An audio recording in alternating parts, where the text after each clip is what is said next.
দুটো করে দিই, তিন লোক লাগে, লোকলা বেশি সময় লাগবে ওদিকটা।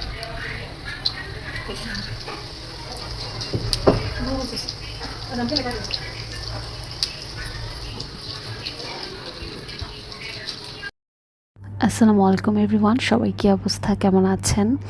তো আজকে হচ্ছে একদম উইকেন্ডের লাস্ট শেষ দিন আর কি, মানে স্যাটারডে। তো ভাবছিলাম স্যাটারডেতে সন্ধ্যাবেলা একটা মজার কোনো নাস্তা বানাবো। তো এখানে হচ্ছে অনেক দিন থেকেই আর কি আমরা প্ল্যান করছিলাম যে আলুর চপ বানাবো, কারণ রমজান যাওয়ার পর থেকে আর খাওয়া হয়নি। এই জন্য এখানে দেখতে পাচ্ছেন আলু ভর্তা সুন্দর একটা ডো করে নিলাম, একদম ধনিয়া পাতা, কাঁচামরিচ, পেঁয়াজ দিয়ে আলুটা সিদ্ধ করে। আর এখানে ডিমটা আমরা হচ্ছে 4টা স্লাইসে কেটেছি, কারণ আমরা বড় ডিম মানে মাঝখান থেকেও করা যায়, আপনি চাইলে একটা ডিমকে মাত্র 2টা ভাগ করেও করতে পারেন, বাট আমাদের বাসায় ডিম কেউ সেরকম লাইক করে না বা পছন্দ করে না, এর জন্য আমরা করি নাই আর কি।